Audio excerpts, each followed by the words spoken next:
¿ok? Entonces, mire cómo hemos cambiado. ¿Por qué te presento esto, muchachos? Y esto es para que tú lo tengas en cuenta.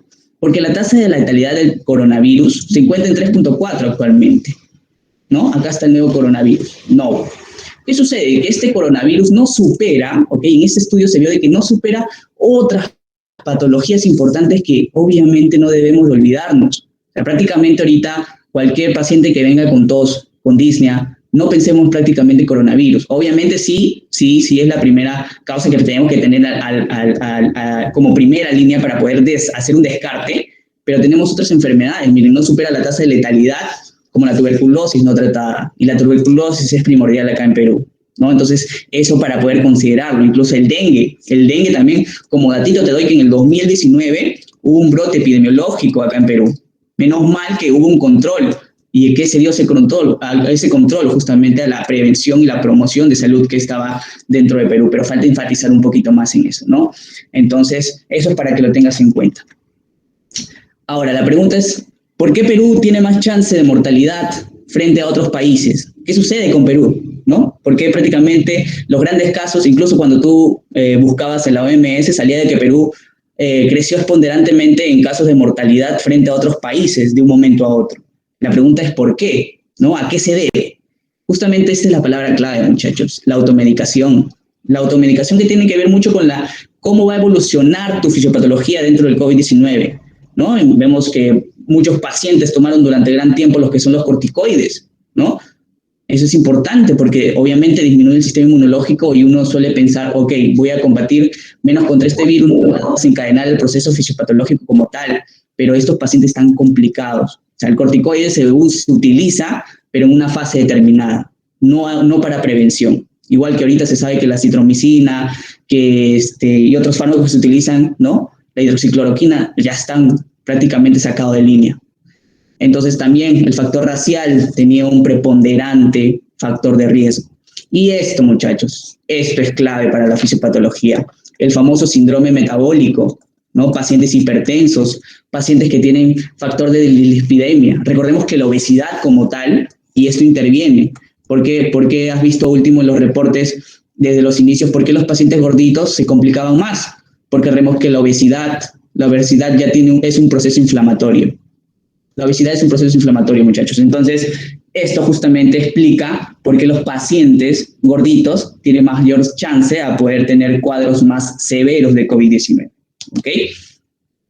Entonces, vamos a hablar ahora sí de la fisiopatología, presentando lo que es este virus, ¿no? Que ya prácticamente ya muchos lo conocemos porque lo han presentado mucho por las teles, revistas o artículos que hemos reconocido. Entonces, miren acá, ¿cómo es su clasificación exacta? ¿No? Es la pregunta que nos hacemos. ¿De qué familia proviene? Vamos a ver, ¿existen diversos tipos de coronavirus o es un nuevo virus como tal? Vemos acá, miren este cuadrito bien bonito, vemos de que pertenece a la familia Coronaviridae, ¿no? Y tenemos dos tipos de subfamilia dentro de estas familias Coronaviridae, ¿no? La Coronaviridae y la Torovirinae. Pero específicamente vamos a hablar de que el coronavirus está dentro de estas dos, ¿no? Tenemos alfa, beta, gamma y delta. Miren acá, y esto es importante. Vamos a ver que la gamma y la delta, muchachos, justamente lo estoy colocando en ese cuadrito, la gamma y la delta no son contaminantes tanto en humanos, o sea, en humanos prácticamente no, son más, causan procesos infecciosos, disculpe, causan procesos infecciosos más en animales, ¿ok? Animales. En cambio, los alfa y los beta coronavirus sí causan infección preponderantemente en los humanos, ¿ok? En humanos. Esto es importante para que lo tengas en cuenta.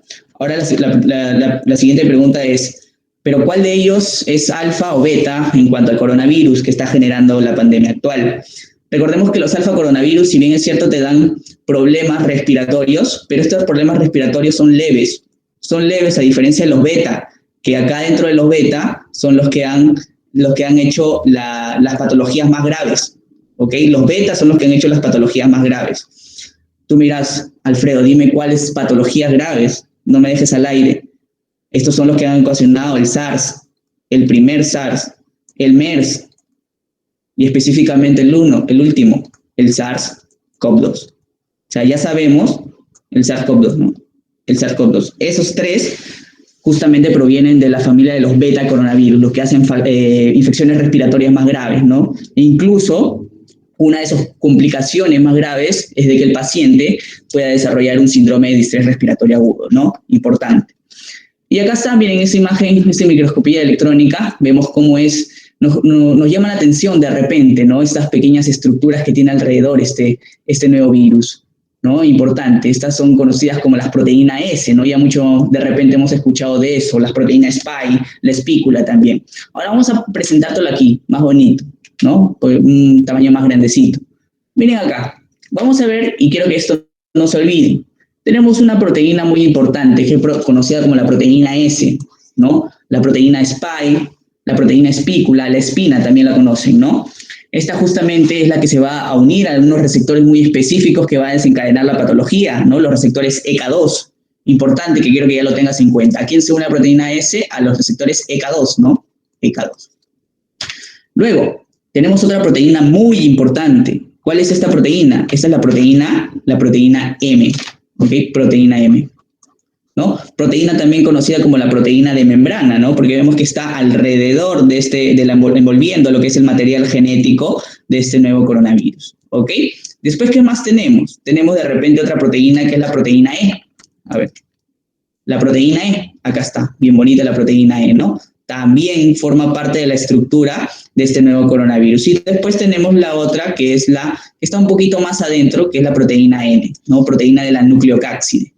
Entonces, estas cuatro, muchachos, son preponderantes y quiero que no te olvides, porque estas cuatro, ¿qué van a tener? Tanto la S, la M, la E y la N son proteínas estructurales, señores, ¿ok? ¿Qué quiere decir proteínas estructurales? Que estas son proteínas que van a permitir envolver, darle la estructura, la forma a este coronavirus como tal, ¿no? Le dan envoltura, bien bonito, le forman las espículas, ¿ok?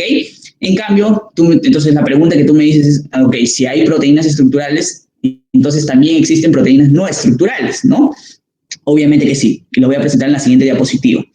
Ahora tú me preguntarás, Alfredo, ¿te está faltando algo? Y algo muy importante, ¿no? ¿Qué me está faltando? Lo vamos a ver acá. Me está faltando específicamente el material genético, lo más importante, ¿ok? Lo más importante del material genético. El material genético se ha determinado que es un ARN monocatenario, muchachos. Y ahora hay que recordar un poco la clase de microbiología de repente, ¿no? Recordemos que los virus se clasifican de repente dependiendo de su material genético en ADN o ARN. Este virus justamente es un ARN monocatenario. Ahora recordemos, tú me preguntarás, Alfredo, ¿existen otros tipos de virus ARN monocatenarios? Específicamente ARN, claro que sí las hay, ¿no? Por ejemplo, el rotavirus, la influenza, ¿no? Y justamente esta clasificación es muy importante porque si nos damos cuenta, también tienen una estructura similar, pues. Miren esta estructura esférica con púas, ¿no? Con esas espículas también, pero a diferencia del COVID-19 que tiene esas proteínas S mucho más grandes que las otras, ¿no? Pero es para que ustedes más o menos vayan teniendo esa idea de que está dentro de esa familia de los ARN que tienen una forma esférica como tal, ¿no? Importante. Ahora, ¿por qué te pongo este cuadrito muy importante, no? Justamente esto nos habla de su genoma de este nuevo virus. Ahora tú te preguntarás, mira todas estas palabritas que genéticamente, ok, esto lo hacen los genéticos como tal, determinan cómo es la composición. O sea, estas proteínas, esta proteína S, M, N, E, están codificadas por todos estos patrones. Incluso acá están las proteínas no estructurales, pues acá están las no estructurales. Ahora, la pregunta inició el 31 de diciembre este nuevo virus como tal.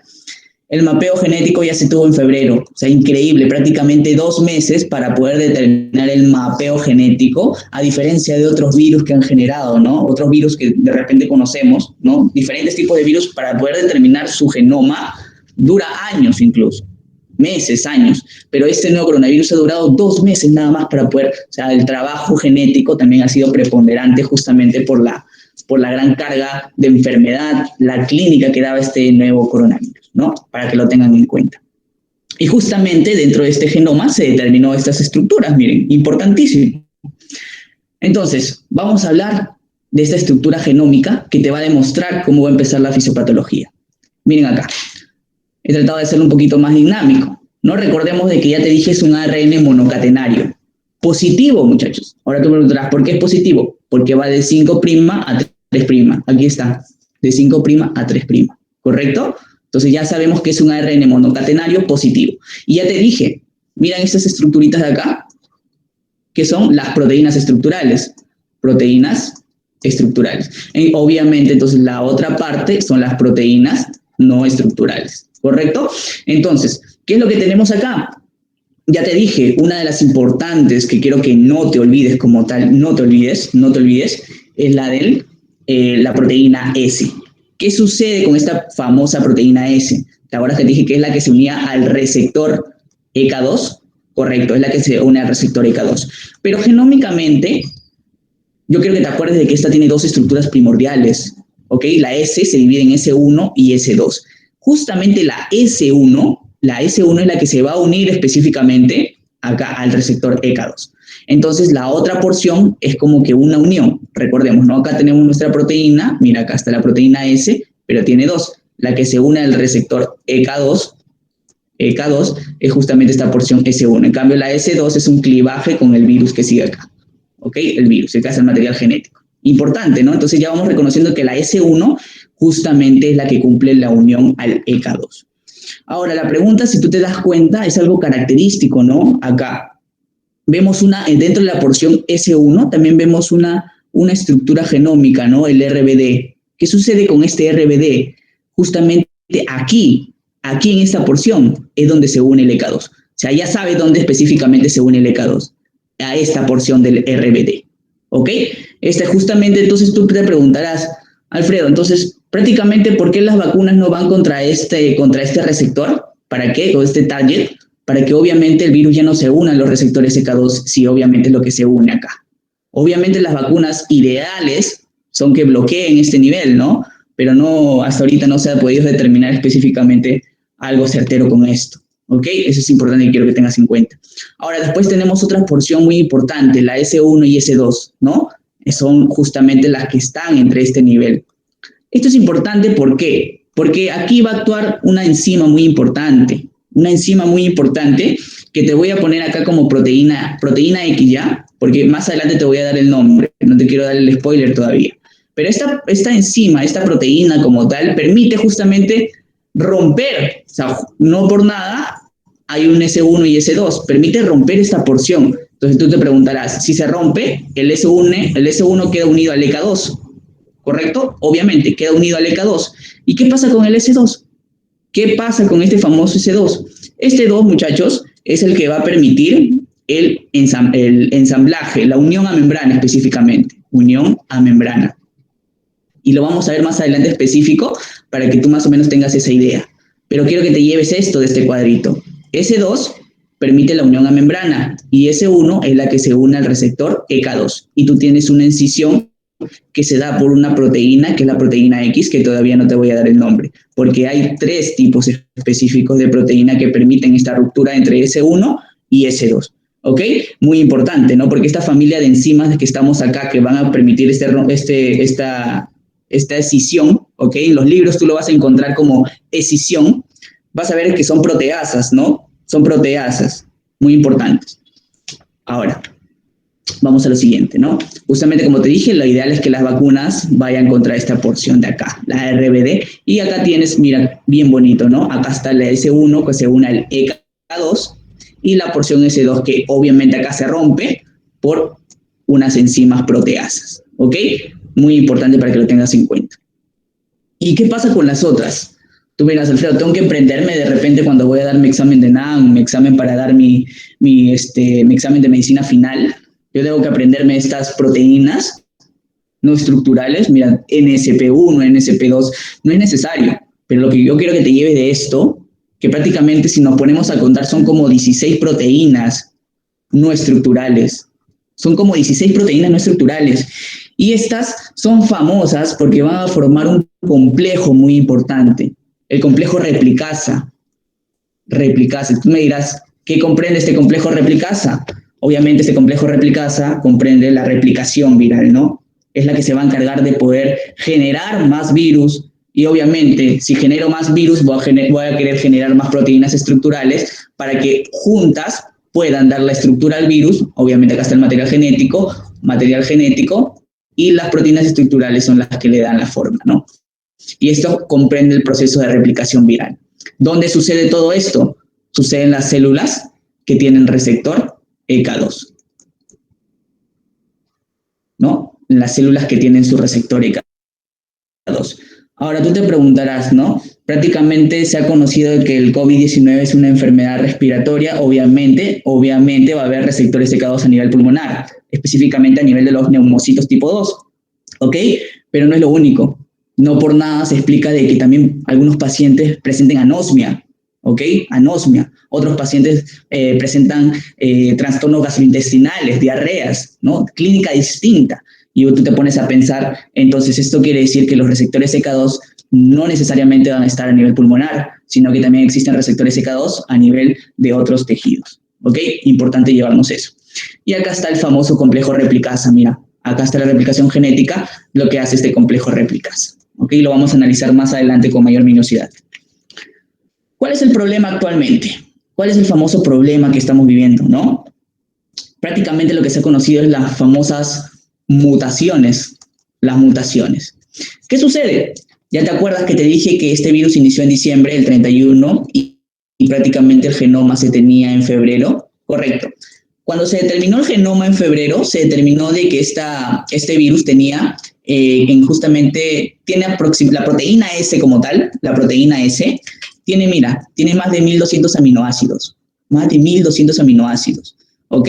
Entonces, ¿te acuerdas tu clase de genética también? Genética, recuerda de que había aminoácidos, ¿no? Glicina, aspartato, un montón de aminoácidos como tal. ¿Qué sucede? Que justamente cuando se codificó la proteína S, se vio que en la posición 614, en la posición D614, ¿no? Justamente ahí había lo que es el ácido aspartico.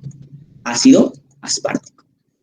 ¿Qué sucede? Conforme pasaron los años, este virus tomó mayor capacidad de poder propagarse, pero para permitirlo eso, se ha adaptado este virus. Entonces, al adaptarse, justamente, miren acá, en la posición 614, igualito, cambió este ácido aspartico por una glicina, Entonces, este pequeño cambio, que realmente parece insignificativo, hace que este virus se vuelva con las siguientes características. Miren acá. Vamos a verlo. Miren acá arriba. Permite mayor replicación, permite mayor infección y permiten, obviamente, propagar mayor la pandemia. O sea, aunque parezca insignificativo realmente este pequeño cambio, ha generado toda la patología grave del SARS-CoV-2, ¿no? Y acá vemos, justamente le dije, en enero, febrero se determinó el genoma, específicamente febrero, ¿no? Que se declaró en emergencia en Europa, porque se conocía de que había un ácido aspartico. Pero miren cómo han pasado los años y en mayo justamente es donde se reconocían las variantes, ¿no? Ahora tú me preguntarás, Alfredo, ¿qué variantes se conocen? Tenemos justamente la variante Inglaterra, la sudafricana, la africana y la variante brasileña. Últimamente se ha reportado una variante chilena e incluso se habla mucho de una variante peruana, ¿no? Ahora último han salido reportes de que hay una variante peruana. Es a considerarlo para poder tener más estudios, ¿ok? Más estudios que corroboren específicamente que esta nueva mutación. Entonces, prácticamente definidas como tal, tenemos tres importantes, ¿ok? Inglaterra, africana y brasileña. ¿En qué se da? Justamente se ha determinado que la mutación específica y frecuente se da en la proteína S, la proteína que tiene las dos porciones, S1 y S2. Ahí se dan las mutaciones, ¿no? Y acá recordemos, acá está genómicamente cómo están compuestas estos dos dominios, ¿ok? Para que ustedes lo tengan en cuenta. Ahora, ¿cómo sucede la transmisión de este virus como tal para poder generar la patología de una persona a otra? Ya les dije, recuerden de que les dije de que el huésped natural era justamente este famoso murciélago. Muchos casos reportados de que el huésped natural es el murciélago, ¿no? En otras literaturas vas a encontrar de que de repente inició que este huésped natural era la serpiente. La serpiente. Importante, ¿no? La serpiente. Tú dirás, ya, un huésped natural es la serpiente. Pero recuerda, ¿no? Tú de repente has leído los artículos y te dicen, no, muchachos, ¿sabes qué? El murciélago es el más importante. Correcto, te dije ya, huésped natural, definitivo. Pero ¿te acuerdas que te dije huéspedes intermediarios? Ok, lo que sucedía como el MERS, el SARS. Recuerda que estos huéspedes intermediarios son esta famosa, mira, civeta, ¿no? Un animal muy importante en la ciudad de China, ¿no? En el medio asiático como tal. También el pangolín, miren acá, el pangolín muy importante, ¿no? Otro animal que está muy frecuente en el medio asiático. Ahora, si tú te das cuenta, y esto quiero que lo tengas en cuenta, ¿qué sucede? ¿Por qué Wuhan como tal, por qué la ciudad asiática de Wuhan comenzó esta pandemia? Es una pregunta muy interesante, ¿no? ¿Qué sucede? ¿Qué de especial tiene este país que haya generado toda la patología como tal, la pandemia como tal? Sucede que miren esta imagen, bien bonita, ¿no? Recordemos que en los países asiáticos hay una relación humano-animal muy frecuente. ¿Qué sucede? Que los humanos comen frecuentemente animales y específicamente animales exóticos. Una de las teorías, decían los artículos, decían, ¿no? En los inicios, las personas comen murciélagos, por eso se han contagiado. Obviamente, puede ser que sí, porque recordemos que es el huésped natural, tiene sentido. Pero específicamente más reportes se han visto de que estos seres humanos, las personas, han comido animales como la civeta y el pangolini y han, obviamente, contraído el virus. ¿Ok? Es lo más frecuente, pero ya tienes 3 mecanismos de transmisión que son muy importantes. ¿Ok? Eso quiero que tengas en cuenta. Ahora, vamos a ver, ¿no? Como le dije, el camello, justamente el camello, como el que dio el MERS, ¿no? El MERS-CoV. Recuerda eso. Y obviamente al comerlo vas a tener, o al tener contacto como tuvo el MERS, vas a contagiar al humano. O sea, el humano va a desarrollar la patología, ¿ok? Muy importante. Ahora, vamos a ver justamente cómo transmito una persona una vez que ya está contagiada como tal, cuando ya está contagiada, cómo va a permitir contagiar a otra persona, ¿ok? Entonces, miren acá, vamos a ver. Obviamente tú has visto de repente tu amigo, tu familiar, tu primo, ¿ok? Tu tío de repente, has visto de que tiene signos y síntomas. Hay algunos que desarrollan síntomas, obviamente se los conoce como los sintomáticos, y hay otros que no ni siquiera desarrollan síntomas, y eso es preocupante, ¿no? Porque tú te preguntarás, entonces yo cómo voy a saber de que mi primo tiene el COVID si es que no desarrolla síntomas. Quiero que tengas en cuenta de que tanto el asintomático como el sintomático son contagiosos. Ambos van a contagiar. De manera directa, se ha determinado que este virus, y este es un datito más, este es un virus pesado. Es un virus pesado. Y tú me dirás, Alfredo, ¿esto es importante que yo sepa que es un virus pesado? Yo te hago la pregunta. No por nada en los estudios te han dicho 2 metros de distancia, ¿sí o no? 2 metros de distancia social, 16 pies. No por nada te han dicho. Porque a esta distancia, como es pesado el virus, cae al piso. Cae al piso. Ahora, de repente tú te haces la otra pregunta. ¿Por qué cuando vas a unos centros comerciales te piden que te laves, bueno, que en este caso que pises un tapete que está con cloro, ¿no?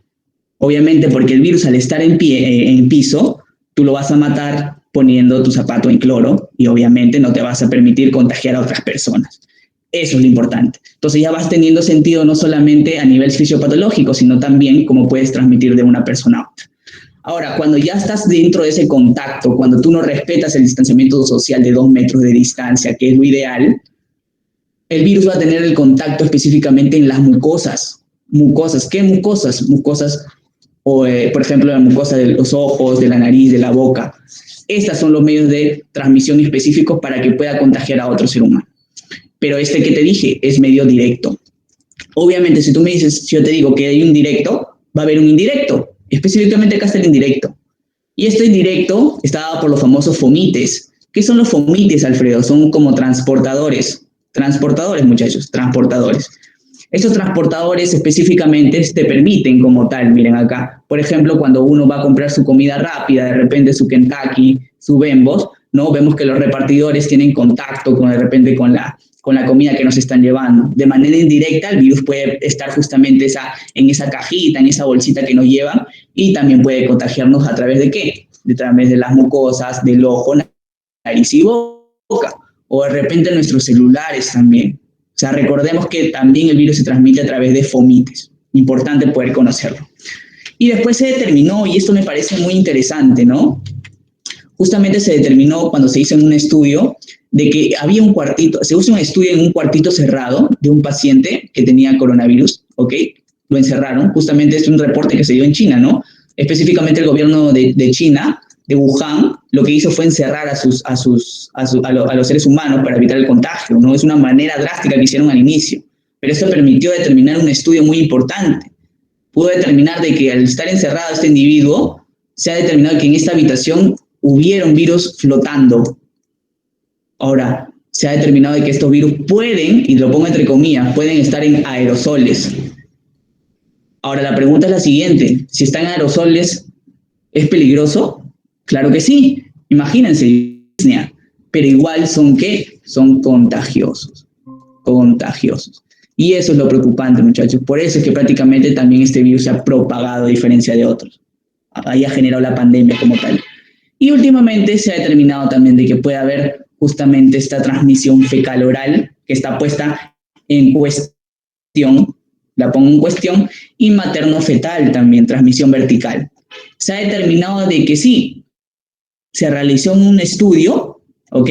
Y se puede determinar la presencia de que en la famosa placenta, estuvo presente el virus. Sí estuvo presente. Entonces tú preguntarás, si está presente, obviamente va a haber una transmisión materno-fetal, pero estuvo presente como portador, más no como transmisor, solamente portador. O sea, no desarrollaba la clínica tan significativa, ¿ok? Pero eso se dio en estudios con poco porcentaje de pacientes, ¿no? No es un estudio tan preponderante. Y esto último, ya para entrar de cajón en la fisiopatología, recuerda de que este virus puede estar presente tanto a nivel de los metales como el cobre, ¿no? Dura como 4 horas. En cartones te dura como 1 día. En botellas, plásticos, ¿no? 3 días. En el aire va a sobrevivir a una temperatura de 21 a 23 grados y a una humedad de 40. Y en la mascarilla, y esto me pareció muy importante, la mascarilla se dice que puede estar hasta 7 días. No por nada te dicen, la mascarilla prácticamente no se reutilizan, cámbianla, muchachos, y yo se les recomiendo, porque el virus puede estar presente hasta 7 días en la mascarilla, ¿ok? Y eso es muy importante para que lo tengas en cuenta. Ahora sí, con esto nos vamos de cajón a la patogenia, inmunopatogénesis del COVID. Mira, tú te preguntarás este cuadrito, que lo saqué obviamente de este artículo, bien bonito, ¿no? Nos habla de la inmunopatogenia del COVID-19. Pero tú te preguntarás, mira, un poco tedioso poder conocer todo esto, ¿no? La vía, un poquito difícil, ¿no? Acá incluso te traigo también este artículo de que también nos habla de epidemiológica, que ya te lo hablé al inicio, y la patología, ¿no? De este nuevo coronavirus. Pero voy a explicártelo de manera bonita para que se pueda entender, para que pueda ser un poquito más dinámico. ¿Qué sucede con este famoso virus? Miren acá. ¿Recuerdas que te dije de las proteínas S, muy importante? Acá está la proteína S, la porción ¿qué? La porción S1, que se une a qué receptor? Al receptor ECA2. Importante, ¿no? Entonces, se ha determinado, miren acá, vamos a hablar de justamente este proceso de integración de este virus, cómo se une el ECA2 al S1. Y te acuerdas, mira acá, ya te estoy dando este spoiler. Esta es la famosa proteína X. Ay, Dios. A ver, un ratito.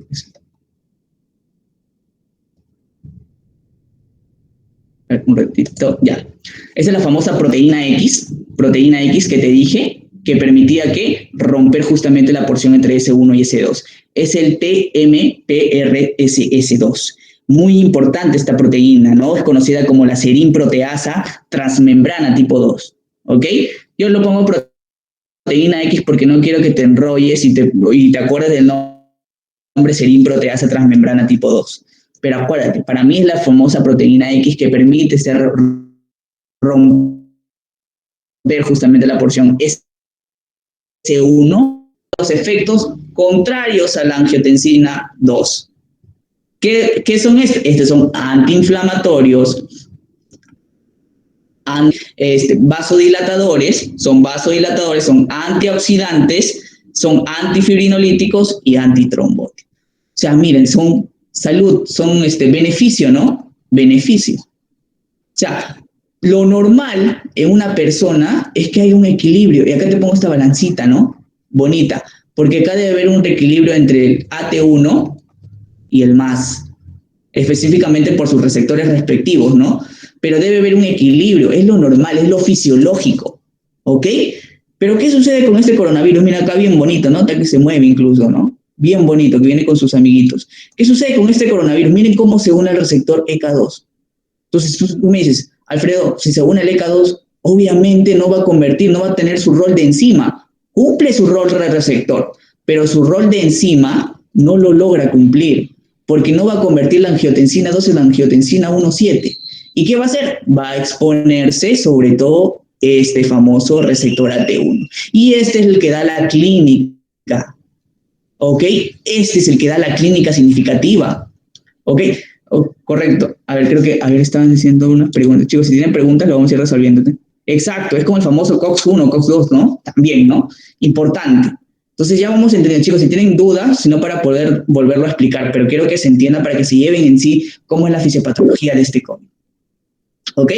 Entonces, ya, a ver, vamos a repetir esta parte, ¿no? Recordemos lo siguiente, muchachos. Miren cómo la angiotensina, ¿te acuerdas su sistema renina-angiotensina-aldosterona? ¿Ok? Recordemos que tenemos la angiotensina 2, pero la angiotensina 2 tiene un receptor, que esto lo has aprendido en farmacología, el receptor AT1, ¿no? Justamente acá los receptores que se unen al AT1 bloquean acá para poder no generar la vasoconstricción, ¿no? Vasodilatador periférico.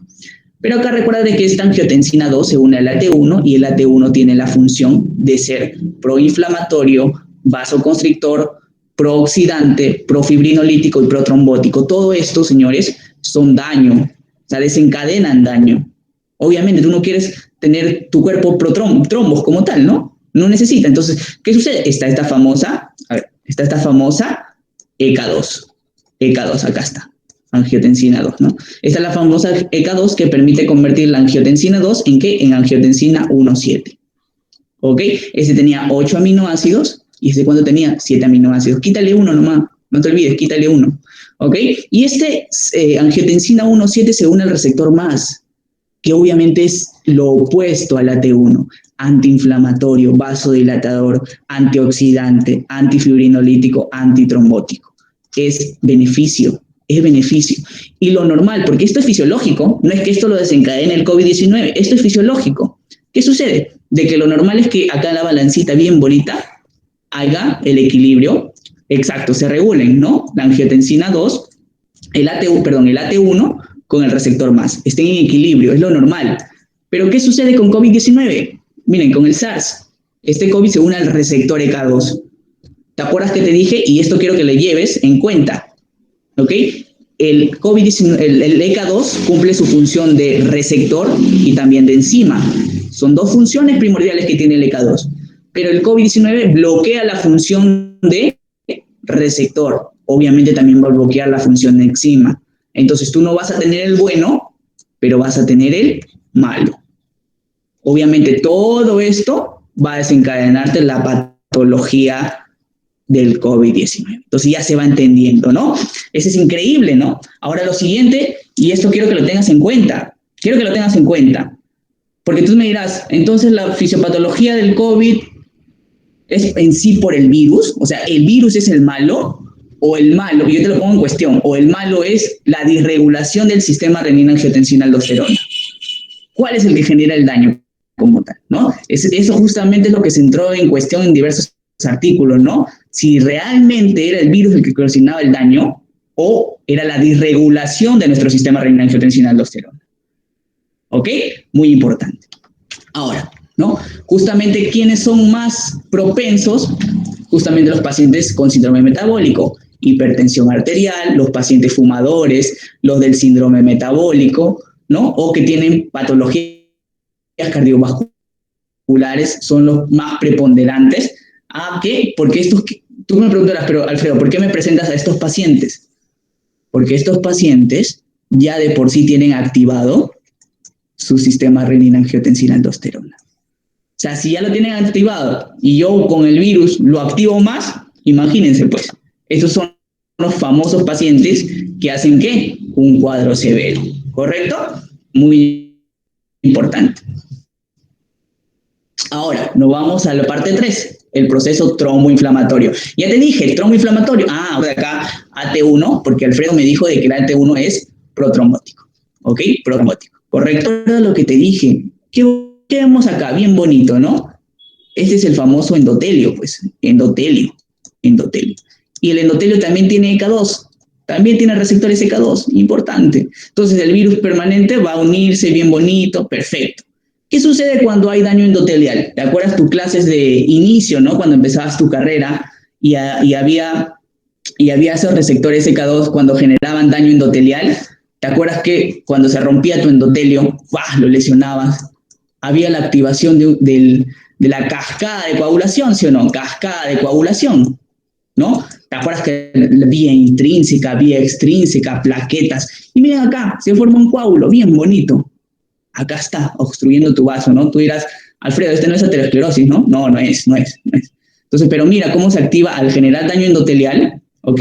Al generar el daño endotelial, miren cómo daña y genera este coágulo, este trombo. Entonces, este proceso 3 se llama tromboinflamación, porque recordemos que este trombo al final es un trombo originado por un virus, entonces es un trombo infeccioso como tal. Entonces, este trombo, al final, al ser infeccioso, ¿qué va a hacer? Va a llamar a tus neutrófilos, a tus linfocitos, y va a permitir ¿qué? Va a permitir el proceso inflamatorio. ¿Recuerdan su clase de inflamación aguda, crónica? Ya, este es un proceso agudo. ¿Te acuerdas que se liberaba? Interleuquina 6, factor de necrosis tumoral. Dímeros D. Dímeros D, ¿qué te indican? Es un dímero de laboratorio, ¿no? Te indican procesos trombóticos, ¿no? Trombóticos. Ese es el famoso dímero D. Cuando tú veas en tu paciente dímero D, no, mi paciente ha tenido trombos, como se ha tenido trombos, ¿ok? Hay un valor específico. Pero yo quiero que recuerdes esto, que como al desencadenarse un proceso infeccioso, se liberan estos dos. De repente yo te hago la pregunta para que tú lo tengas en cuenta. ¿Te acuerdas cómo actuaban estos dos? Justamente estos dos, junto con la interleuquina 1, ¿no? Esto lo recuerdas de inflamación aguda y crónica, son las que desencadenaban la fiebre, las que desencadenaban las proteínas de fase aguda a nivel hepático, las que llamaban a mayor neutrófilos, a mayor linfocitos. Entonces, al tú llamar a hacer reclutamiento de más, vas a generar mayor proceso inflamatorio, mayor trombo, mayor trombo y mayor proceso inflamatorio. Por eso se conoce como esta fase tromboinflamación, ¿correcto? Y venimos a la última fase que a mí me parece muy importante. No es por dejarlo al último, pero es muy importante. Disregulación del sistema inmune. ¿Qué quiere decir con esto? ¿Qué me estás hablando con esto, Alfredo? Mira, yo te hago la pregunta que te dije al inicio. ¿Por qué algunos pacientes hacen un cuadro más grave y otros no?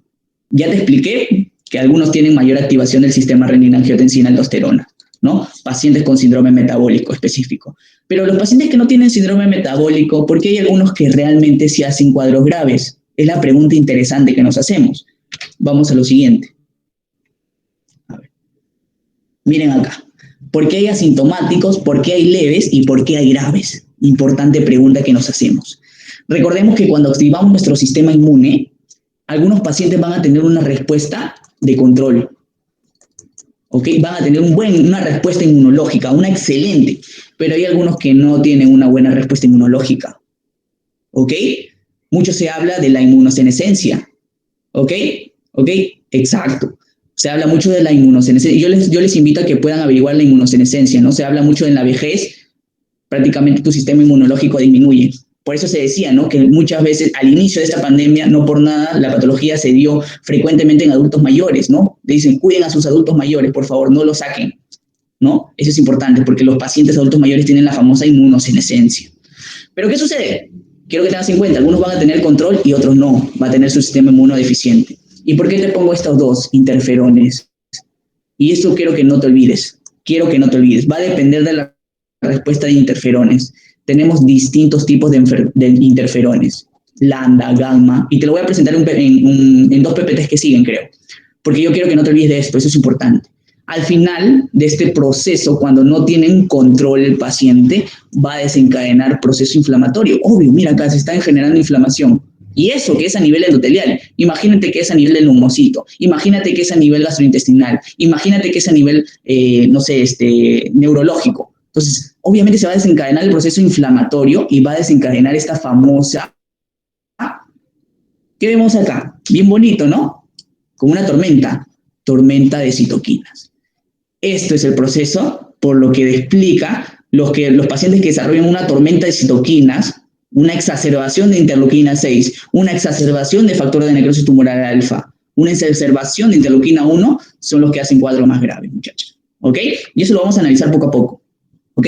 ¿Cuál es lo más grave que puede hacer el paciente? ¿Qué es lo más grave? Son 3 cosas que pueden hacerlo más grave. O sea, cuando ya prácticamente el paciente no tiene un buen control, desarrolla 3 cuadros graves. Que pueda desarrollar un SID. coagulación intravascular diseminada, quiero que la averigüen los que no conocen todavía este término, también pueden desarrollar lo que es una falla multiorgánica, obviamente porque tenemos receptores CK2 a distinto tipo de cuerpo. Imagínate que con tu tormenta de citoquinas no solamente afecte pulmón, sino hígado, intestinos, cerebro, ¿no? Y lo último también es el síndrome de distrés respiratorio agudo. También, estas son de las 3 complicaciones más graves que pueden identificarte a un paciente que va a ser un cuadro grave o que está haciendo un cuadro grave, ¿ok? Eso es importante. Bueno, este cuadrito es muy importante de manera rápida para que veas justamente cómo están distribuidos los CK2 a nivel del cuerpo, ¿no? Miren, tenemos más receptores CK2 a nivel gastrointestinal. Increíble, ¿no? Porque tú no pensarás, no, los CK2, obviamente, si es un proceso de neumonía, prácticamente lo que comenzó este SARS-CoV, uno pensará, y yo también me puse a pensar en un inicio, obviamente los receptores CK2 pueden estar más preponderantes en pulmones, pero no, están a nivel intermedio, o sea, intermedio, ¿no? Más tenemos receptores CK2 a nivel gastrointestinal, por eso últimamente los pacientes con COVID-19 están presentando las famosas diarreas, ¿no? Un cuadro de repente atípico que se podría manifestar, pero es lo más frecuente que puede haber, ¿ok? Es lo más frecuente que puede haber. Y específicamente, ¿en qué paciente vemos cuadros de diarrea? En niños, muchachos. En niños son los que vemos mayor cuadros de diarrea, ¿no? En cambio, los adultos son los que dan los famosos cuadros respiratorios, ¿no? Los adultos. Ahora, yo quiero que tengas en cuenta lo siguiente, y esto también me pareció muy importante.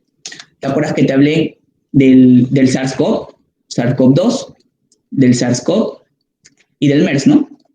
Que estaban dados por la familia de los beta coronavirus. Y acá te voy a explicar, y esto de repente te voy a generar un boom. ¿Por qué? ¿Qué sucede? Tú me preguntarás, Alfredo, si prácticamente son SARS y el MERS son coronavirus, ¿por qué específicamente el SARS-CoV-2 ha generado la pandemia tan grave que estamos viviendo ahora, ¿no?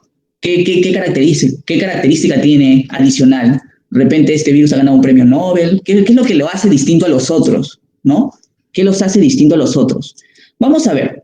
Miren, de que prácticamente se ha determinado, justamente la genómica es muy importante porque se ha determinado que el SARS-CoV-2 junto con el SARS-CoV se parecen en un 70 a un 85%, tanto a nivel genómico. En cambio, el SARS-CoV-2 con el MERS se para la clínica muy significante. Entonces tú me dirás, entonces el SARS-CoV-2 junto con el SARS podrían haber generado pandemia. Obviamente los dos generaron pandemia, pero ¿qué lo diferencia el SARS-CoV-2? Y aquí te voy a colocar características primordiales para que tú puedas tener esa respuesta de por qué este nuevo virus ha generado mayor pandemia. La primera, ¿qué sucede? Que este SARS-CoV-2 tiene mayor afinidad por los receptores ECA2, a diferencia del SARS-CoV. Tiene mayor afinidad sobre los receptores ECA2. ¿Te acuerdas la proteína? No sé si lo recuerdan. A ver, creo que acá está. Acá está, mira. ¿Te acuerdas esta de acá? Esta de acá. ¿Aquí quién se unía? La proteína Spike, ¿sí o no? Se unía, esta es la proteína Spike, ¿no?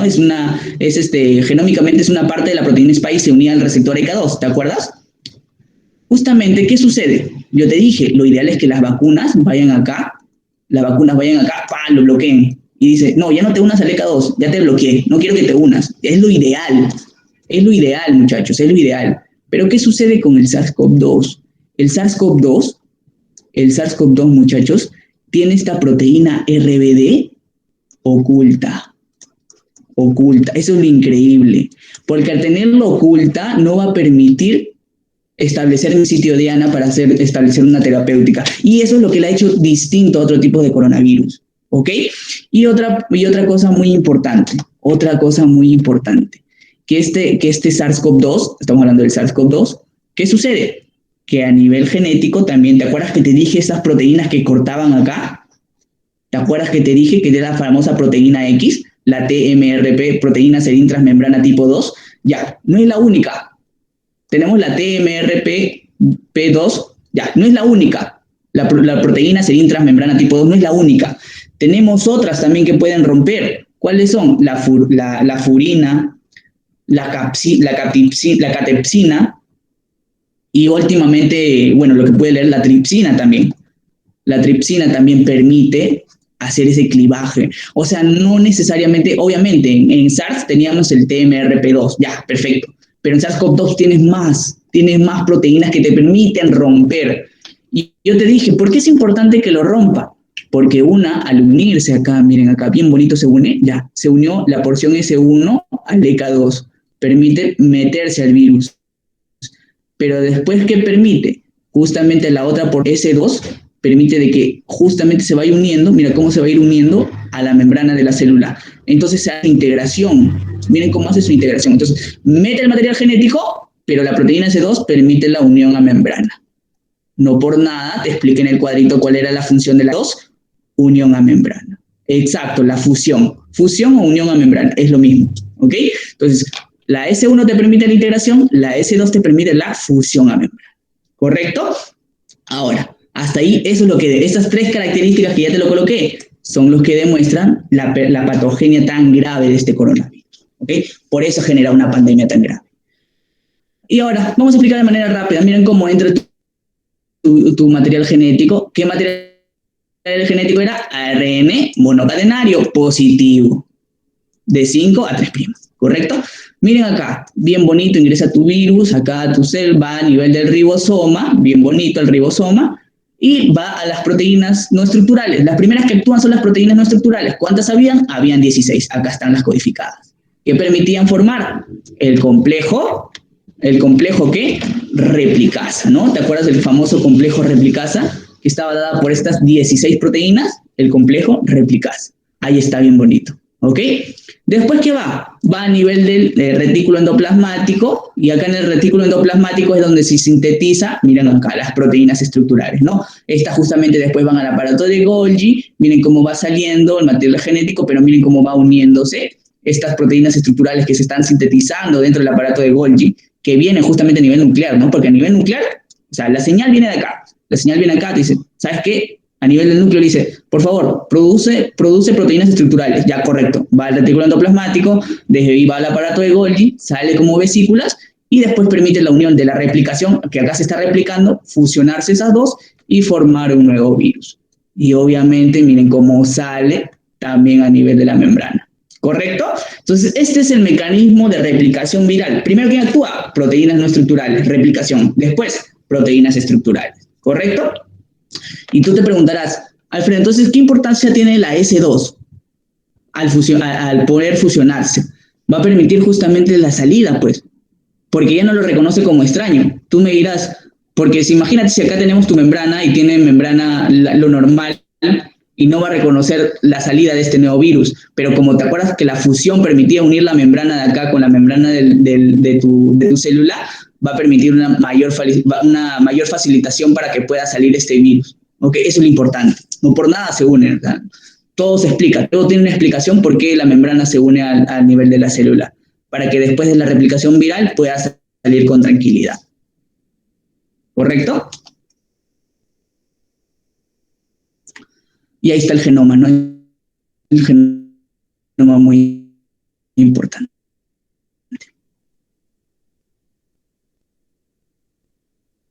Ok, miren, estamos en la patogenia 3, ya hemos hablado de la patogenia 1, 2, vamos a la patogenia 3, que era la 3, explicando más frecuente lo que se da a nivel pulmonar, ¿no? Porque en el pulmonar teníamos los famosos alvéolos pulmonares, ¿no? Ahí está bien bonito para que tú lo puedas ver, pero acá te lo voy a poner en esta imagen más dinámica. Mira acá, entra tu virus, replicación, salida. Aquí está lo que te expliqué hace un momento, de manera rápida. Pero ¿qué sucede? ¿Qué es lo importante acá que quiero que te lleves? Mira acá. Sucede de que este proceso, al poder replicarse a nivel de los neumocitos tipo 2, tipo 1, ¿ok? Miren cómo genera de que desencadena un proceso inflamatorio. Un proceso inflamatorio, muchachos. Se libera lo que son el factor de necrosis tumoral alfa, interleuquina 1, interleuquina 6, un montón. ¿Y qué hacen esto? Hacen fiebre, hacen proteínas de fase aguda, ¿no? Y obviamente ¿a qué? A más células inflamatorias. Llámese los polimorfonucleares neutrófilos, linfocitos principalmente, macrófagos y un montón, ¿no? Acá recuerden que también que teníamos los famosos macrófagos alveolares, ¿no? Los que están acá a nivel del alveolo, ¿no? Los macrófagos alveolares, como vemos acá, los famosos macrófagos alveolares. ¿Correcto? ¿Qué sucede? Que al final se encadena un proceso inflamatorio y lo peligroso, lo más grave, ¿te acuerdas que te dije en el proceso tromboinflamatorio que teníamos que el endotelio también tenía receptores SK2.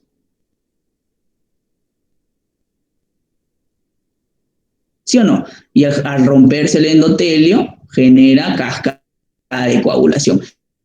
Y esto es lo que estamos viendo acá, miren acá. A ver, vamos a señalarlo para que se vea bien. Recordemos un poco el sistema inmune, ¿no? Cómo está compuesto por un sistema inmune innato y adaptativo, ¿ok? Un sistema inmune innato y adaptativo, muy importante, ¿no? ¿Quiénes son las del sistema inmune innato? Innato, por ejemplo, tenemos a la misma barrera epitelial, las células dendríticas, ¿no? Las que reconocen por los receptores reconocedores de patrones, los PRR. Y estos son los virus que tienen los famosos PAMs, ¿no? Patrones moleculares asociados a patógenos, ¿no? Por ejemplo, la proteína S, los factores de virulencia, ¿no? Proteína M, estos son reconocidos por las células dendríticas en un proceso inmune innato. Pero recuerden que también teníamos un sistema inmune adaptativo más especializado, que estaba dado por las T-helper, ¿no? Las T-helper 0, las vírgenes, ¿no? Las T-helper 1, T-helper 2, son células linfocitos más especializados que tienen esa capacidad de poder decir, ah, no, allá creo que está el SARS-CoV, voy a ir a atacarlo. En cambio, estas innatas no reconocen, no saben quién es el SARS-CoV, pero sin embargo ya la están atacando. Esa es la gran diferencia. Esta es no específica y la otra, la adaptativa, es más específica, ¿no? Porque saben quién es el SARS-CoV-2. ¿Por qué quiero que recuerdes esto? ¿Por qué quiero que ¿por qué te los presento ahorita? ¿Qué tienen de importante? ¿Qué tienen de llamativo estas? Recuerda que te dije, yo quiero que te recuerdes cuál es la célula más importante, molécula más importante. ¿Te acuerdas que te dije en el proceso 4? Te iba a presentar una molécula importante, que era el interferón, ¿sí o no? ¿Dependía de qué? Si los pacientes estaban controlados, si su sistema inmune era controlado o si no era controlado. Dependía de esas dos presentaciones para que uno desarrolle un cuadro asintomático o leve o desarrolle un cuadro moderado o grave. O sea, depende de estos dos.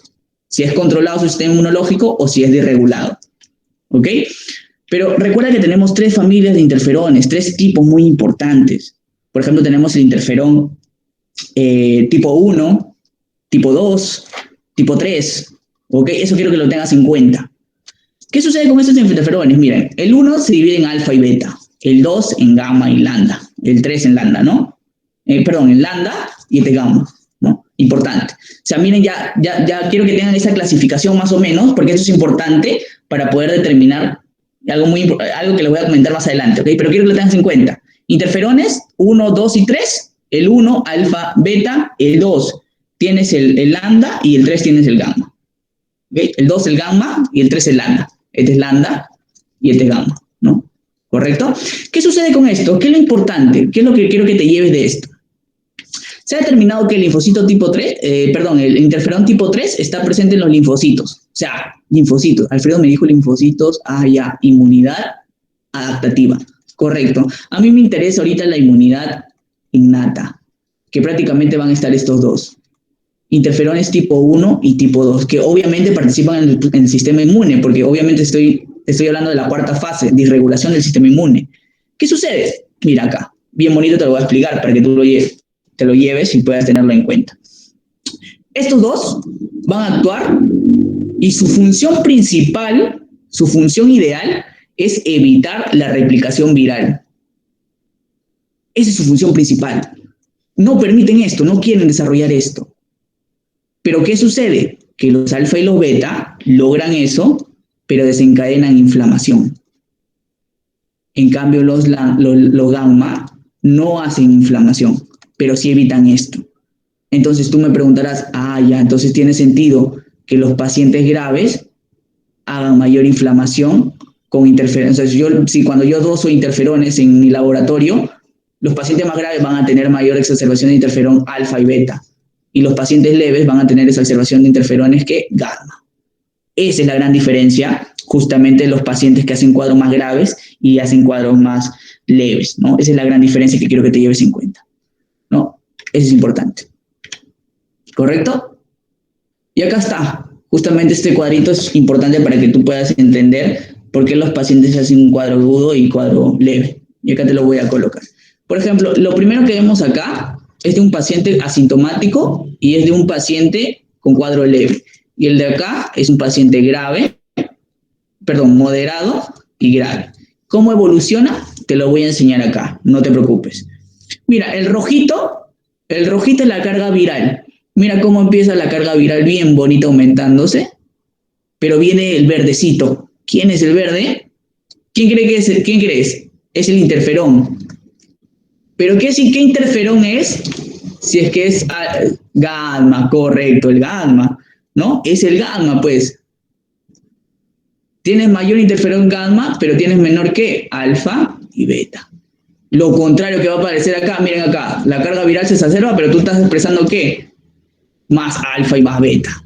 Eso es lo que lo diferencia. Y miren acá, este negrito, bien bonito que está, este negrito es la respuesta de los linfocitos. Mira, los linfocitos, si bien es cierto, aumentan por el proceso inflamatorio, ¿no? Inflamación, y como los linfocitos son de inmunidad adaptativa, ¿no? Miren cómo aumentan, pero no decaen, siempre están ahí están luchando, están en la lucha, ¿ok? Están en la lucha, contrarrestando, porque van a ser un cuadro asintomático leve. Pero miren cómo acá en el grave, creo, moderado, miren cómo cae la cantidad de linfocitos. Ahora, si tú ves en los casos clínicos, paciente con COVID severo tiene linfopenia. Chuma. Esto quiere decir que mi paciente está en un cuadro grave porque miren cómo ha caído los linfocitos. Quiere decir que tiene mayor interferón. Entonces, cuando tú le dosas incluso a este paciente, tiene interferón alfa y beta. Y además tiene una carga viral exacerbada. ¿Cómo evoluciona su cuadro clínico? El azulito es el cuadro clínico. Miren, el cuadro clínico hace leve y asintomático. Miren el cuadro clínico acá. Miren este famoso cuadro clínico. Son los que hacen los cuadros más moderados y graves. Estos pacientes son los que entran a falla multiorgánica, síndrome de distrés respiratorio agudo. ¿Y qué más? SIT. ¿Correcto? ¿Así se va entendiendo, chicos?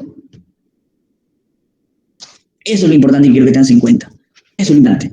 ¿Correcto? Sí. Perfecto, muchas gracias. Farmacología en COVID-19. Miren, ahí está el famoso. ¿Te acuerdas que te dije? No hay un fármaco ideal. No hay fármacos en la actualidad. Obviamente se trata de los síntomas nada más. Dolor de cabeza, fiebre, paracetamol. La famosa citromicina que estuvo en un boom durante su tiempo, ¿no? Paciente dice, dale citromicina, por favor, ¿no? Pero también está en cuestión eso, el uso de la citromicina. Se determinaba de que la citromicina, o sea, tú te preguntarás, Alfredo, ¿pero por qué se dio a citromicina durante un tiempo? ¿Qué tiene de, o sea, explícame por qué, ¿no? Dame una solución, porque yo no entiendo por qué daban citromicina. Sucedía que la citromicina potenciaba la acción del interferón. ¿Qué interferón creen? El interferón gamma, pues, gamma. Eso es lo que se demostró, ¿ok? Exacto, no es un fármaco específico. Y eso por eso se daba, ¿no? No por nada se daba, ¿no? Y también la hidroxicloroquina, que obviamente la hidroxicloroquina, si bien es cierto lo que se determinó que era un fármaco que disminuía la respuesta inflamatoria. Pero tú miras, Alfredo, si disminuye la respuesta inflamatoria, no voy a tener combate con el coronavirus. ¿Por qué le estoy dando la citromicina, la hidroxicloroquina? Entonces, recuerda que tú lo que quieres evitar con disminuir la inflamación es esto, la tormenta de citoquinas. ¿Correcto? Por eso se dio en su tiempo. La fase del coronavirus de manera rápida, muchachos, y eso lo van a encontrar en los libros, ¿no? Para que ustedes ya tengan esa estructura, ¿no? Reconoces de repente que estás frente a una fase 1, que es una fase leve o asintomática, ¿no? Acá, la fase 1, ¿con qué lo puedes relacionar? Con la toxicidad directa, pues, ¿no? La toxicidad directa. ¿Ok? ¿Te acuerdas la fase de la fisiopatología? Ya vas entendiendo, ¿no? Toxicidad directa. Bueno, la fase 2, miren acá, la pulmonar, la famosa fase pulmonar. Y esta pulmonar se divide en dos, muchachos. En dos, en una fase A y una fase B. ¿De qué va a depender? ¿De qué depende? Por ejemplo, el A necesita oxígeno el paciente, está saturando menos, ¿ok?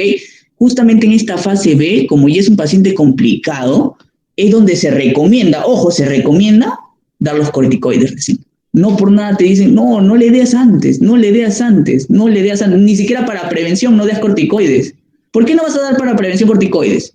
Porque disminuyes tu sistema inmunológico y cuando tú vas a querer atacarlo, ya no vas a tener, pues. Tú necesitas recién dar Cuando ya actuó tu sistema inmunológico, pero no lo controló, ya necesitas lo que es evitar la tormenta de citoquinas, ya es lo que tú necesitas evitar. Ya tu sistema ya lo combatió, ya hizo replicación, ya lo está combatiendo, pero ya obviamente ya no necesita, o sea, ya prácticamente lo que tú necesitas controlar es la tormenta de citoquinas. ¿Qué fase? La fase inflamatoria, la de falla multiorgánica, la de trombos, esa es la última fase, ¿no? Es mayor riesgo, miren cómo hace el paciente hace síndrome de estrés respiratorio agudo, fiebre, hace SID, ¿no? Coagulación intravascular diseminada y hace la famosa falla multiorgánica, ¿ok? Eso es muy importante. Bueno, acá, para que tú puedas, te lo puedo explicar pues, también un poquito más amplio, lo que yo quiero que te lleves de acá es que miren cómo toda esta liberación de macrófagos, esta liberación de interleuquina 6, ¿no? Estas células dendríticas, estos monocitos que actúan en el sistema inmunológico, van a desencadenar a nivel de distintos órganos apoptosis. O sea, al final esto se relaciona en apoptosis. ¿Ok? ¿Y la apoptosis qué hace? Si recuerdas tu libro, un poco del libro del Robbins, ¿no? Te explica de que es un proceso al final desencadena más inflamación. Entonces tú al final vas a tener que más interleuquina 6, más TNF-alfa, más interleuquina 1, más interferones, ya sea que alfa, beta o gamma, ¿no? Vas a tener cualquiera de estos. Pero todos estos, muchachos, van a desencadenar esto. Tormenta de citoquinas, también conocida como ¿qué en los libros? Síndrome activo macrófago. O también ¿con qué lo vas a conocer? Como linfohistocitosis hematofagocítica. Con estas tres palabras tú lo puedes reconocer en los libros. Por eso te lo coloco. No por nada te lo coloco. Para que tú puedas programar eso y puedas buscarlo ya más adelante, ¿no? Esa famosa, con estos tres nombres lo encuentras. Y ahí te la vas a llevar linda, ¿no? Para que ya más o menos no te confundas. Esa es la famosa tormenta de citoquinas. Aquí recién se da corticoides porque tú quieres evitar que desencadene un proceso inflamatorio grave. ¿Correcto? Y bueno, acá, ¿no? Se habla justamente de que como hace daño endotelial, ¿te acuerdas que te dije que los receptores a nivel del endotelio también tenemos receptores CK? Ya, justamente, obviamente va a haber cascada de coagulación, pero se cumple una triada muy famosa, ¿no? La triada de Virchow, muy importante, ¿no? Daño endotelial, obviamente. Daño endotelial, sí, correcto. Hipercoagulidad. ¿Por qué? ¿Por qué vas a tener un estado hipercoagulante? Porque obviamente está generando daño y va a haber una coagulación. Daño, coagulación. Ya, esto es SID. De cajón, esto es SID. ¿Y después qué vas a tener? Alteración en el flujo sanguíneo, pues. Alteración en el flujo sanguíneo. Estas tres características son las que te dan esa famosa triada de Virchow, ¿no? Por eso los pacientes vienen con falla multiorgánica. Al final, ¿qué vas a tener? ¿De qué va a depender? Miren acá, se dividen en dos campos muy importantes. Los que hacen los asintomáticos y los leves y los graves, perdón, los moderados y los graves, ¿no? Miren, acá está bien bonito. Acá hay un control, acá no hay tanta inflamación. Los pacientes están bien, pero pueden contagiar también, ¿no? Pero miren acá la otra fase, muy importante la otra fase de los pacientes más agudos. Miren lo que hacen. Estos pacientes más agudos, más crónicos, hacen los famosos tromboembolias, hacen mayor inflamación, hacen tormenta de citoquinas y hacen al final, ¿qué? La falla multiorgánica. Esto es lo letal, muchachos. Casi ahora la mayoría de pacientes hacen falla multiorgánica, es lo que se ha visto últimamente. ¿Ok? La falla multiorgánica. Es lo que se debe evitar. Para que ustedes tengan así palabras claves, miren acá. Todos estos sistemas son los que van a afectar, pero lo afectan de distinta manera, ¿no? Obviamente, van a afectar de distinta manera. Por ejemplo, los pacientes pueden que aumento de la creatinina, urea, cuando la infección ocurre a nivel renal, ¿no? Recordemos que también tenemos receptores de K2. A nivel hepático, el paciente puede venir con ese aumento de la PCR, proteína C reactiva, ¿no? Fibrinógeno, hepatitis, ¿no? Porque acuerdas que la hepatitis es causa viral, bacteriana, un montón, ¿no? Frecuencia de insuficiencia hepática. Acá está la complicación más grave en pacientes respiratorios, síndrome de estrés respiratorio del adulto, agudo, ¿no?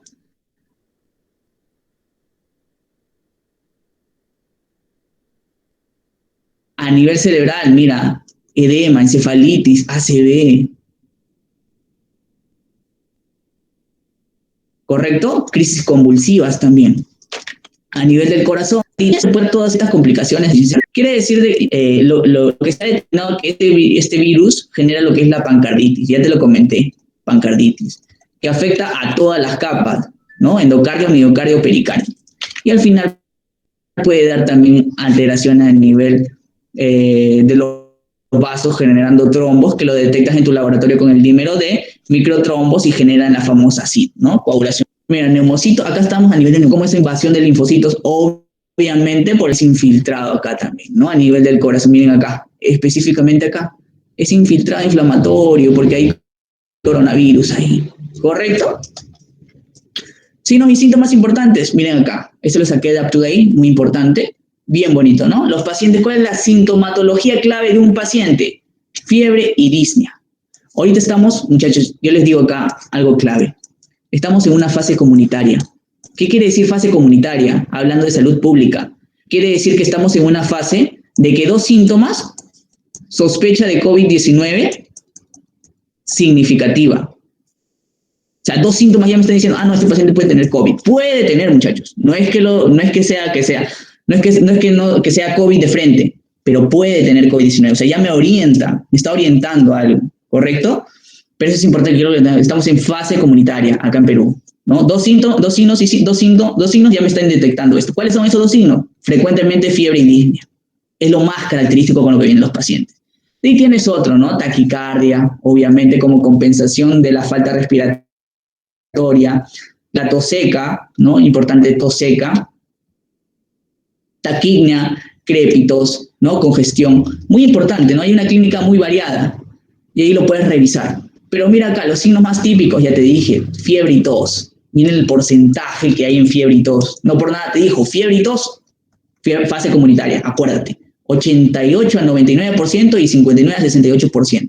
Ya después hay los menos comunes, ¿no? Anorexia, dolor de garganta, confusión, pérdida del apetito, náuseas, vómitos, dolor abdominal, son menos frecuentes. Estos son los más frecuentes que yo quiero que te aprendas. Fiebre, tos, disnea, mialgias, fatiga, anosmia, hiposmia. ¿Correcto? Obviamente te dije a un inicio que el COVID-19, no siempre cuando venga el paciente con fiebre, todo COVID-19, o sea, tienes que poner en criterio siempre tu clínica, porque hay pacientes que vienen acá, el COVID-19 se parece al resfriado común, se parece a la gripe, se parece a las alergias. O sea, miren cómo da la sintomatología de fiebre, tos seca, falta de aire, dolor de cabeza, son similares. O sea, por eso no siempre pienses en COVID-19. Si bien es cierto, por la circunstancia que estamos pasando ahorita, sí, piensa en primer lugar COVID-19, pero descarta, haz tu descarte. No des tratamiento por dar. Siempre piensa y descarta a tu paciente. ¿Correcto? Eso es importante que quiero que tengan en cuenta. Bueno, este es un caso clínico que les había traído, ¿no? Paciente al final, ¿no? Paciente obeso. Índice de masa corporal. Tú te pones a analizar. Este paciente tiene un proceso inflamatorio ya. Es médico. Mayor riesgo, mayor factor de riesgo. Dificultad respiratoria, fiebre hace 4 días. Ojo, hace 4 días tiene fiebre, ¿no? Tiene 38 grados centígrados y en la radiografía se le hace radiopacidad bilateral, patrón de vidrio esmerilado, linfopenia y DHA alto ferritina. Aquí te voy a explicar para que tú puedas entender este cuadro clínico que me olvidé ponerlo en la diapositiva, pero te lo voy a explicar acá, ¿correcto? Ya para ir terminando porque acá terminamos. A ver, te lo voy a dibujar acá. ¿Qué sucede? Mira, acá justamente tenemos el día 0, el famoso día 0. ¿Qué sucede el famoso día 0? El famoso día 0 es cuando el paciente hace signos y síntomas. ¿Ok? Pero obviamente ha tenido una fase previa. La fase previa es donde el paciente ha sido contagiado. Pero a mí me interesa identificar a mi paciente 0. ¿Por qué? Porque este paciente son los que van a hacer signos y síntomas.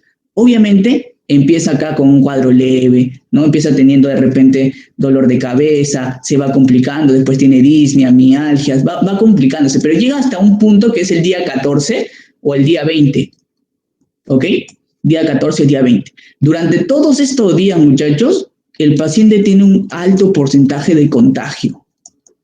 Alto porcentaje de contagio. O sea, me interesa de que este paciente... ¿Ok? Miren acá, este paciente del día 0, que ha empezado los signos y síntomas, ¿por qué te dicen a los pacientes que tienen signos y síntomas, aíslalo 14 días? La OMS dice, aíslalo 20 días. Pero específicamente, por ejemplo, acá en Perú, les pongo ese caso, te dice, paciente, aíslalo 14 días, por favor, porque tiene alto riesgo de contagio.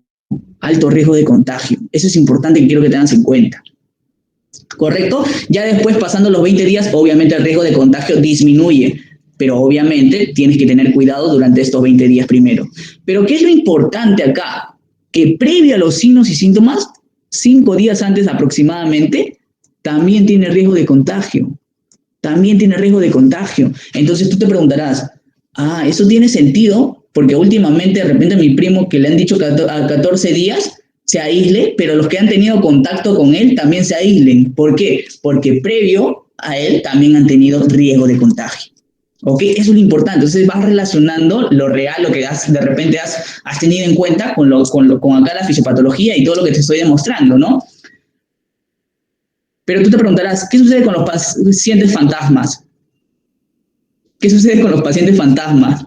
¿Te acuerdas? Los pacientes fantasmas son los que no hacen signos y síntomas. ¿Yo cómo voy a saber si es que empieza el día cero? No sé realmente estos pacientes fantasmas. No sé. ¿Qué es lo importante? Por eso salió las pruebas, pues muchachos, las pruebas. Tú conoces la prueba molecular, la prueba rápida, la prueba serológica, ¿no? La antígeno-anticuerpo. La prueba molecular haces la PCR, ¿no? Eso es importante. Pero en sí es una PCR retrotranscriptasa reversa, porque es un virus ARN. Reacción de cadena de polimerasa, ¿no? Reacción de cadena de polimerasa. Pero es transcriptasa reversa porque es un virus ARN. Está mal bueno, yo considero de que está mal que digan PCR, ¿no? Porque no es un ADN. El PCR es más específico cuando tú quieres determinar ADN. Pero como este virus es un ARN, es PCR retrotranscriptasa reversa. ¿Correcto? ¿Qué sucede? Justamente, ¿qué es lo que detecta la proteína, la prueba molecular?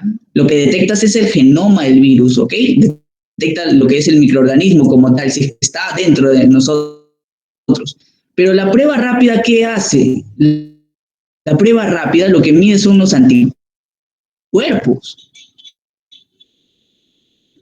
¿Y qué es lo importante? Si yo te digo acá, sucede que los 14 días recién aparece el anticuerpo inmunoglobulina M. Y a los 20 días recién aparece la antiglobulina G. Mira, ahí está. Recién está apareciendo. De que la M se está en fase aguda, la G en fase crónica. Un poquito más crónico. Demora días. Pero ¿qué es lo importante? ¿Por qué crees que los pacientes acá está Juancito, en sí hacer signos y síntomas? Puede hacerse descarga si realmente es COVID-19 y se hace su prueba rápida. Se hace su prueba rápida. ¿Tú crees que Juancito va a demostrar en su prueba rápida de que está con COVID? No, ¿sí o no? Exacto, no va a poder porque no hay anticuerpos. Por eso que los pacientes que tienen recién signos y síntomas, por favor, recomiéndele prueba molecular, porque es la que te va a detectar días, ¿no? Ya recién pídele una prueba rápida. Entonces, volviendo al caso clínico, mira acá, fiebre de 4 días, están presentando los signos y síntomas. ¿Tú qué le recomendarías para poder descartar? ¿Prueba rápida o prueba molecular? La PCR, correcto, sí, ya tiene sentido. Ya sé lo que voy a encontrar. PCR porque quiero detectar